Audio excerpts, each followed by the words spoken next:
Assalamualaikum warahmatullahi wabarakatuh. Bismillahirrahmanirrahim. Bismillahirrahmanirrahim. Alhamdulillahi rabbil alamin. Wassalatu wassalamu ala asyrafil anbiya'i wal mursalin wa ala alihi wa sahbihi ajma'in. Rabbi shrah li sadri wa yassir li amri wa hlul 'uqdatam min lisani yafqahu qawli. ربنا علم لنا إلا ما علمتنا إنك أنت العليم الحكيم ولا حول ولا قوة إلا بالله العلي العظيم. Apa khabar anak-anak semua? Hari ini kita akan sambung lagi pelajaran kita dalam bidang akidah tingkatan 1. Buku teks, pelajar boleh buka buku teks muka surat 70 hingga 74. Tajuk yang akan kita belajar hari ini ialah Islam Agama Fitrah. Pelajar boleh sediakan dulu buku teks, tengok muka surat 70 hingga 74 dan juga buku modul.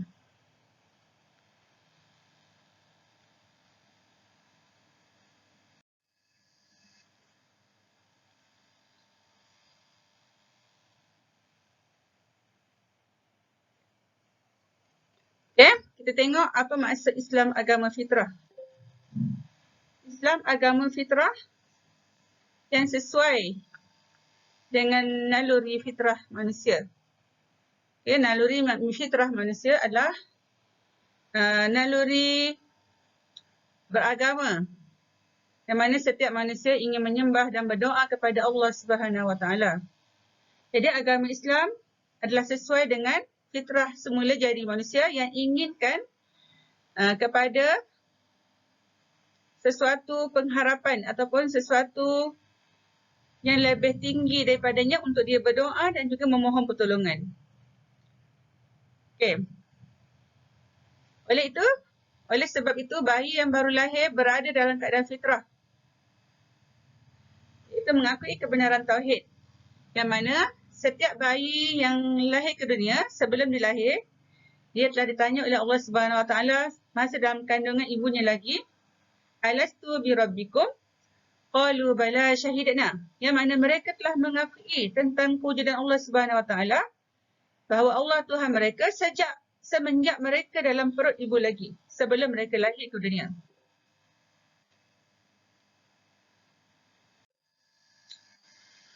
Keperluan beragama. Keperluan beragama ni apabila manusia berada dalam kesusahan dan penderitaan, mereka pasti akan segera mencari Tuhan untuk memohon perlindungan dan juga bantuan.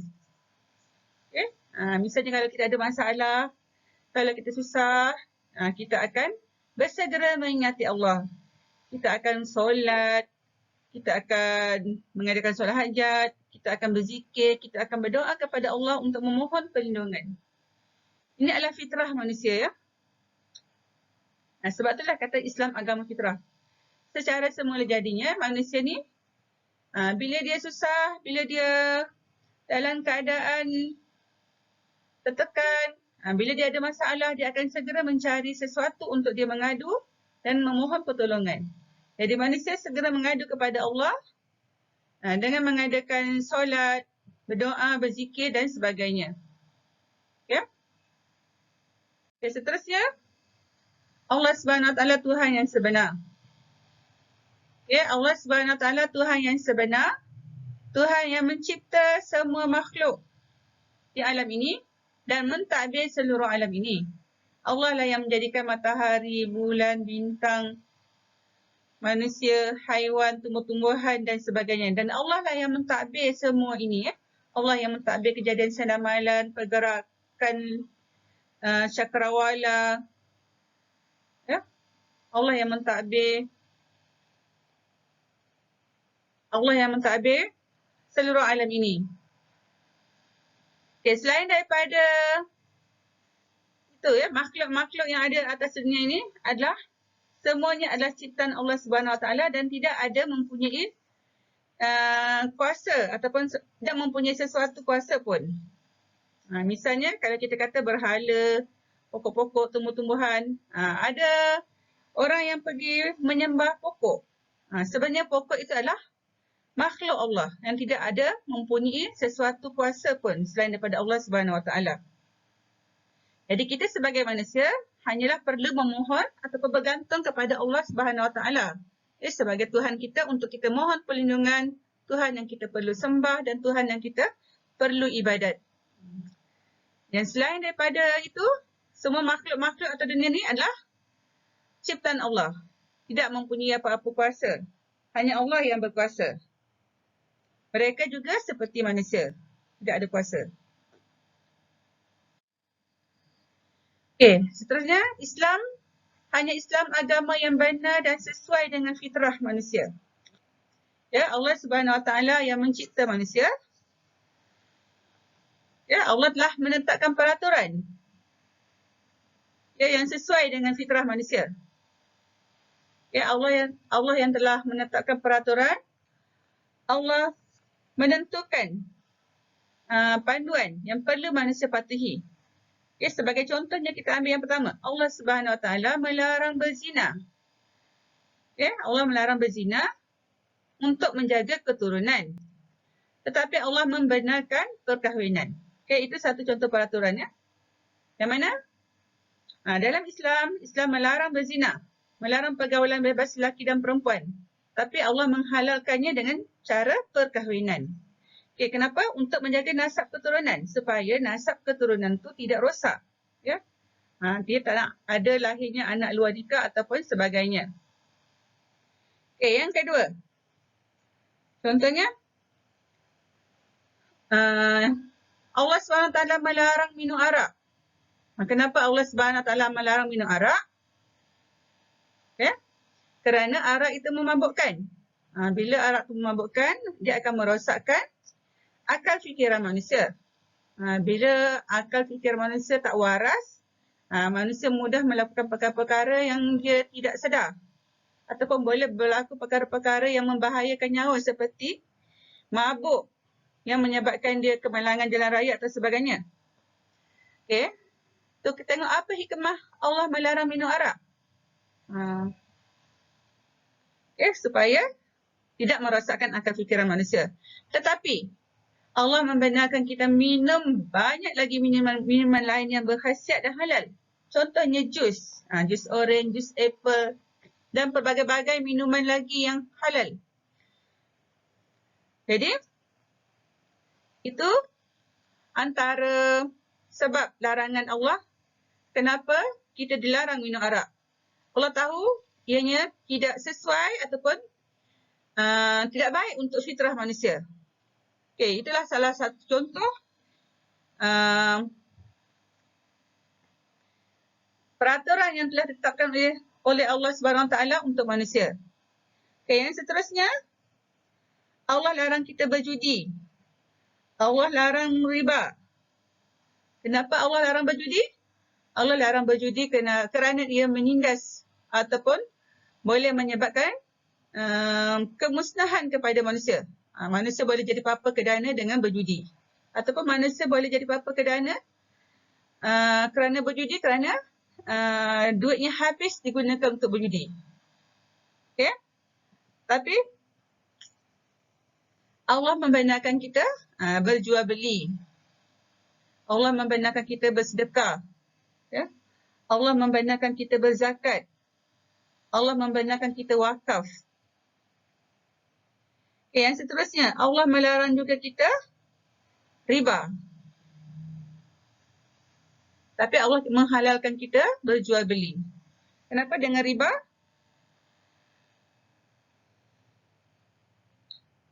Okay, kerana riba merupakan satu penindasan kepada golongan yang miskin.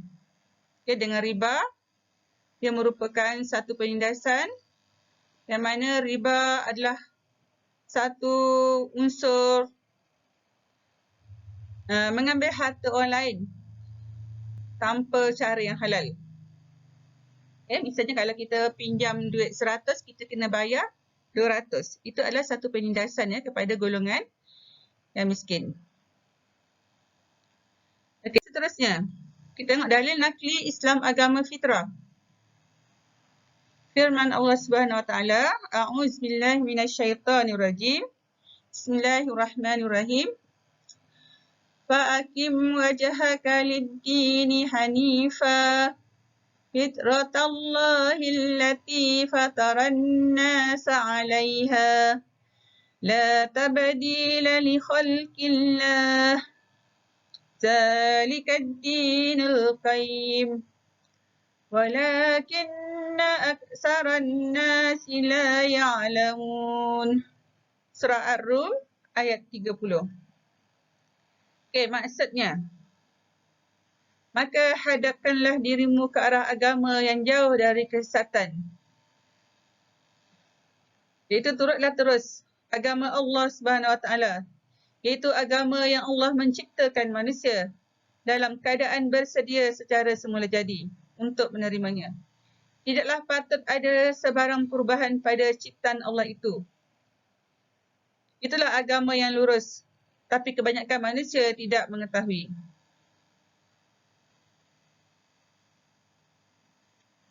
Sadaqallahul azim. Jadi berdasarkan dalil ini, agama Islam adalah agama yang Allah ciptakan sesuai dengan fitrah semula jadi manusia. Maka kita hendaklah menurut ataupun mengikuti agama Allah ini, itu agama Islam. Dan janganlah kita buat sebarang perubahan pada ciptaan Allah itu. Ya, makna Allah lah, agama Islam ini adalah agama yang Allah ciptakan sesuai untuk fitrah manusia. Dan manusia tidak boleh mengubah ciptaan Allah itu. Itulah agama yang lurus, ya. Tapi kebanyakan manusia tidak mengetahui. Kebanyakan manusia mengubah ciptaan Allah itu dengan menyembah agama yang selain daripada agama Allah Subhanahu Wa Taala. Okay, apa dia ciri-ciri Islam sebagai agama fitrah? Ada 5 ciri Islam sebagai agama fitrah. Okay, yang pertama ialah cirinya ialah Rabbaniyah. Rabbaniyah. Yang kedua Syumuliyah. Yang ketiga Waqi'iyah. Dan yang keempat Alamiyah. Yang kelima Ukhrawiyah. Okay, kita tengok apa dia secara terperincinya 5 ciri ini, ya.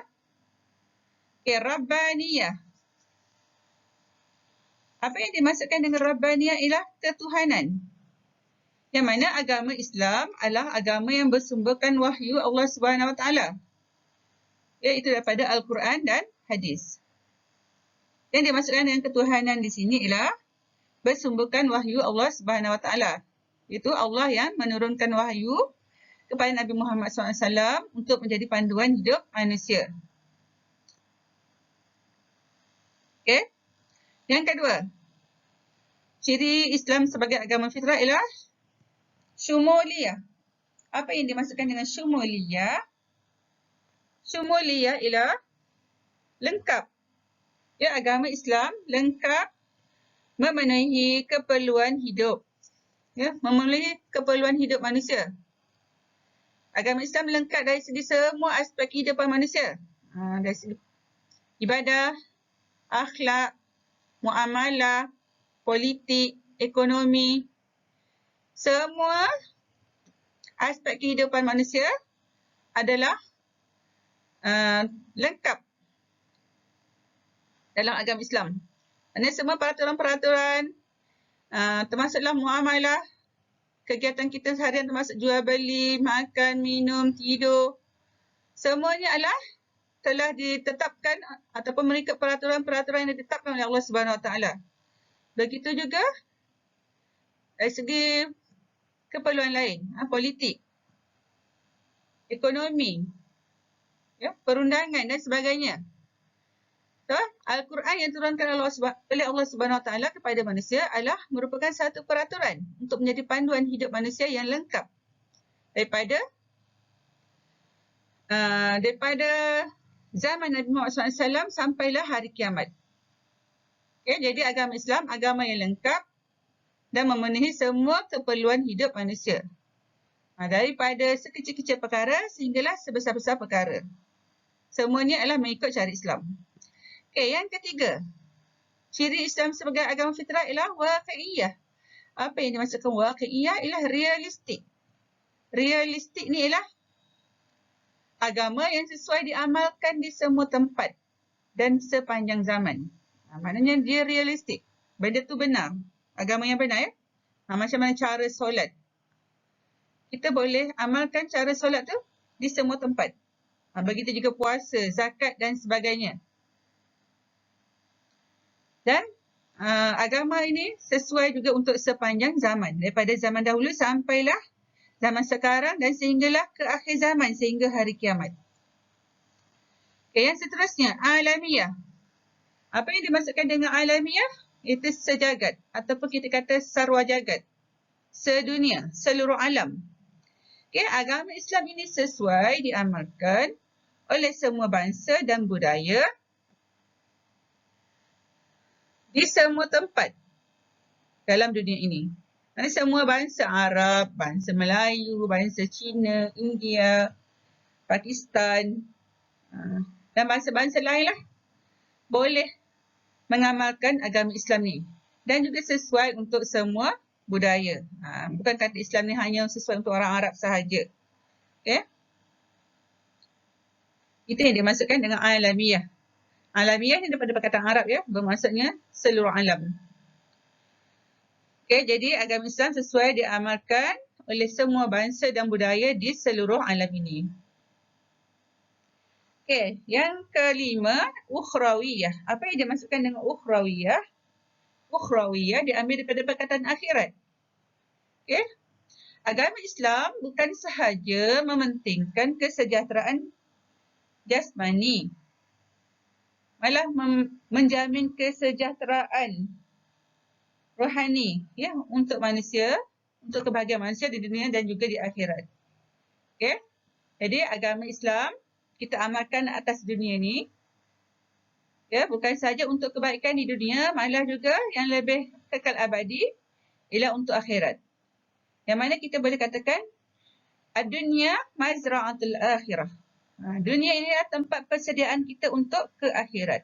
Di atas dunia kita buat amal ibadah, kita sediakan sebanyak-banyak bekalan dan semua amalan-amalan tadi kita akan bawa ke akhirat. Itu yang dikatakan agama Islam ialah agama ukhrawiyah. Yang mana ciri-cirinya mementingkan akhirat. Apa yang kita buat atas dunia ni? Kita bersedekah, kita berpuasa, kita zakat, kita solat, semua amalan itu akan pahalanya dibawa ke akhirat. Iaitu apabila kita telah meninggal dunia, kita kembali kepada Allah Subhanahu Wa Taala dan kita dihisap pada hari akhirat, kita akan ditimbang amalan kita. Kita akan dihisap amalan kita, apa yang telah kita lakukan ataupun apakah amalan yang telah kita buat di atas dunia ni. Semuanya akan dihisap di akhirat nanti. Okey, itulah 5 ciri Islam sebagai agama fitrah. Ulang balik, itu yang pertama, Rabbaniyah, ketuhanan.